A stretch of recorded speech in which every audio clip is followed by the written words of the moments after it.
안녕하세요. 사람을 더 건강하게 인강한의원 최서우 원장입니다. 신혼인데 부부관계 후 출혈 때문에 고민이신 분들이 계십니다. 임신을 준비하는 중에 이런 문제가 생기니 자연스럽게 부부관계를 피하게 되면서 임신이 지연되게 마련입니다. 그런데 출산을 경험한 여성에게도 부부관계 후 출혈이 발생할 수 있습니다.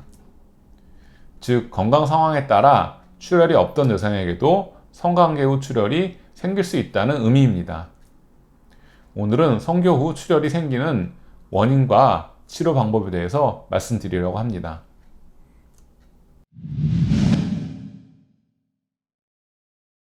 성관계 후의 출혈은 가임기 여성의 5에서 10% 정도에서 나타날 정도로 비교적 흔한 증상이라고 할 수 있습니다. 출혈의 원인은 감염과 관련된 경우나 질건조증으로 인해 분비물이 감소해서 건조 마찰이 발생하는 경우, 출산 시의 상처나 폴립과 종양으로 인한 경우 등으로 볼 수 있습니다. 예상치 못한 질출혈은 여성들에게 큰 걱정거리가 되지만 다행히 심각한 병리적 기전과 연결되어 있는 경우는 드물다고 합니다. 그럼에도 불구하고 문제는 출혈이 한두 번 생기는 것이 아니라 반복해서 나타나는 경우입니다. 동의보감에서는 성교 후 출혈을 교접출혈이라고 하여 간의 화가 비장을 통하여 혀를 관리하지 못하는 데 기인한다 라고 수록되어 있습니다.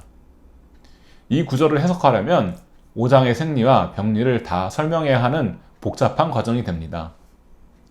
그래서 연결된 구절에 언급된 처방을 중심으로 출혈이 생기는 원인과 치료 포인트를 어떻게 잡았는가를 설명드리겠습니다.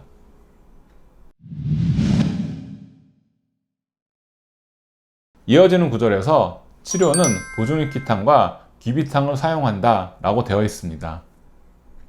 먼저 보존기탕은 비위의 기운이 허하여 혈이 오르지 못하고 아래에 정체되어 있을 때 사용합니다.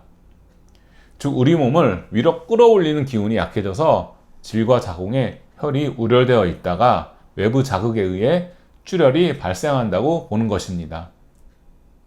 다음에 귀비탕에 대해 말씀드리겠습니다. 제 임상 경험상 성교 출혈에는 귀비탕을 쓸 환자군이 더 많았습니다. 귀비탕은 사려가다에 쓰이는데, 사려가다란 생각이 많아서 올라가지도 못하고 내려가지도 못하고 서지도 못하고 앉지도 못하며 나가지도 못하고 물러가지도 못하는 상황을 의미합니다. 즉, 머리가 생각을 너무 많이 해서 이러지도 저러지도 못하는 상태입니다. 특히 한 가지 생각에 집착하고 있는 경우가 대부분입니다. 생각이 생각대로 되지 않는 게 사람입니다. 낮에 있었던 직장일, 밀린 집안일, 수험 공부 등 머리를 채우는 일들은 언제나 많습니다. 심지어 성관계 후 출혈이 있다면 그 증상에 대한 걱정이 또 머릿속을 채웁니다. 이렇게 되면 성관계를 할 때에도 머릿속에 계속 생각이 맴돌면서 몸이 경직됩니다.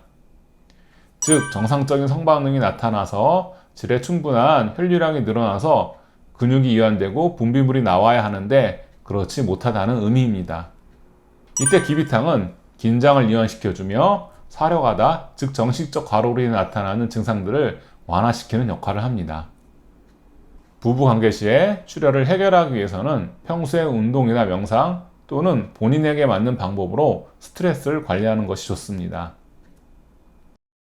성관계를 하게 되면 서로 충분하게 대화를 하고 안정적인 분위기에서 진행하는 것도 중요하겠죠.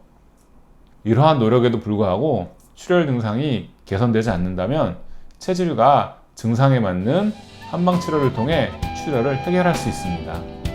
지금까지 영상을 시청해 주셔서 감사합니다.